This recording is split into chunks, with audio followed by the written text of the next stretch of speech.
Nakasama natin, Vice Mayor, ang aking pong pagrespeto. Pero bago yon, ang tunay naging susi din ngayon, sabi nga ay ang pagbibigay sakripisyo at respeto ng aming pong pinakamamahal, original po natin yung minamahal, si former Congressman Kuya Jojo Unico. Palakpakan po natin. Kung hindi siguro din siya, katulad ng sinasabi natin kanina, kumbaga na giveaway, ay hindi po magkakaroon ng ganitong mas maganda pang pagsasama dahil ngayon ho sa pattern ng pamumuno ni Kuya Dong Padilla ay mas napaigting na sa dagdagan ang swerte o ang lakas at pagpapatuloy padagos sa Camarines Norte dahil sa katauhan ni Congresswoman Rosemary Panotes. Palakpakan po natin. Balik ko po umuli sa aking mga kasamahan na mayor. Natatouch ako sobra, hindi ito pang politika, pang personal na lang din. Hayaan nyo na, ibigay nyo na ito sa akin. Tuwi-tuwi na pag napapalaban ako, nandyan siya talaga. I love you, Kuya Mayor Romy Moreno. Palakpakan natin. Alam ko din, ganoon din sa aking sa labo po, Mayor Jojo Francisco, thank you po, at ang ating po sana. Thank you dahil nakikita ko din na mas mag-iigting, mas makakamit ang tunay na pagbabago sa First District kasi talagang ayaw na natin pabalikin ang nakaraan.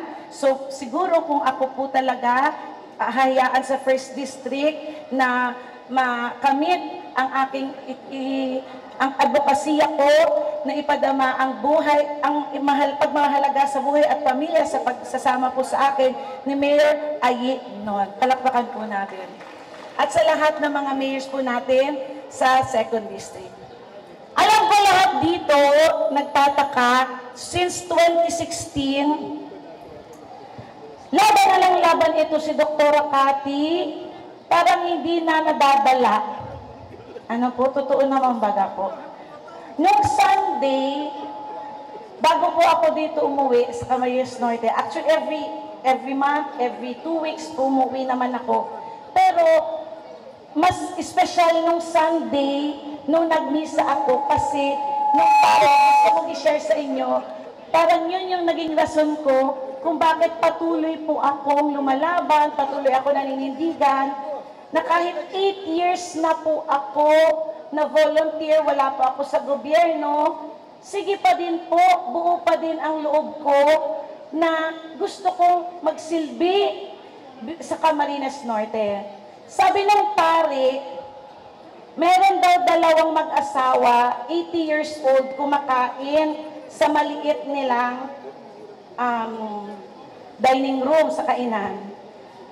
Sabi po noong lola, dun sa asawa niya, mahal, naalala mo ba nung panahon na nililigawan mo ako?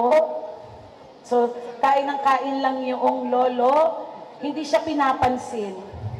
Makulit po yung lola, yung asawa, mahal, naalala mo ba nung gusto mo akong pakasalan, kinukulit mo ako, kilig na kilig ako sa iyo, sabi nung asawa niyang babae. Hindi pa rin pinapansin nung lolo, kain pa rin ang kain, walang pakialam.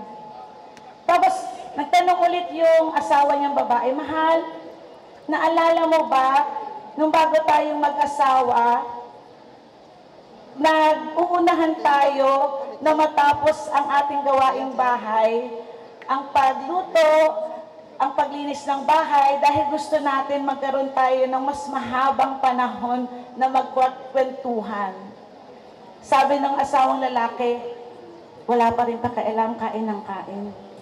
Commercial po yun ng Alzheimer's disease. Ibig sabihin, hindi na naaalala nung asawa niyang lalaki.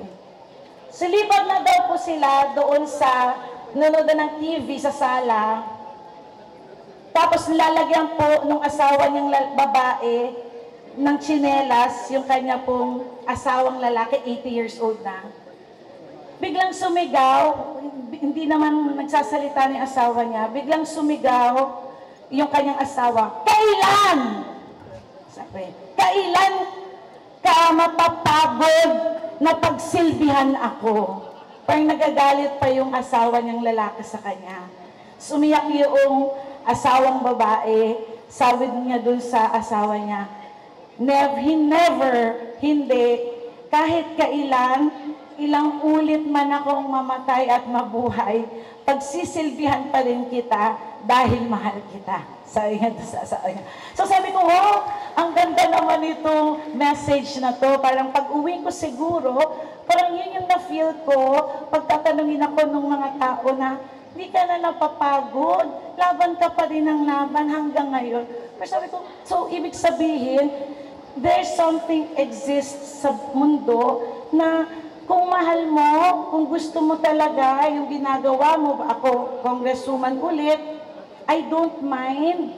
Basta gusto ko po mapatunayan na yung intention kong iangat ang buhay at bawat pamilya sa Camarines Norte, lalo't higit sa 1st District.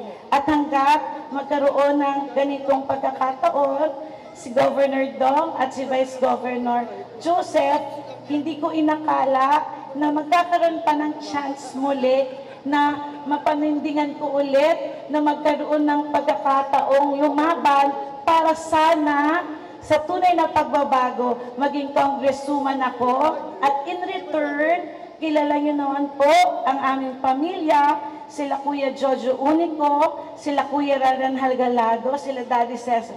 Lahat kami, pag nag-commit po kami, sabi nga ni Mami V, ipangutang na namin, kahit pagod-pagod kami, isusugal namin, ibubuhos namin dahil sa pagmamahal namin sa ating partito. So, yun po ang aking nais na parang kwento ipadama sa bawat isa, na asahan niyo po kung Rosemary, na pag kami nagbitaw ng salita, ituturing ka namin na tunay na kapamilya, ipagdadasal ka namin para sa tunay na pagbabago. Mabuhay! Lakan-lakas Padilla, lakan-lakas Camarines Norte ng Camarines Norte. Thank you. Maraming salamat po, Dr. Cathy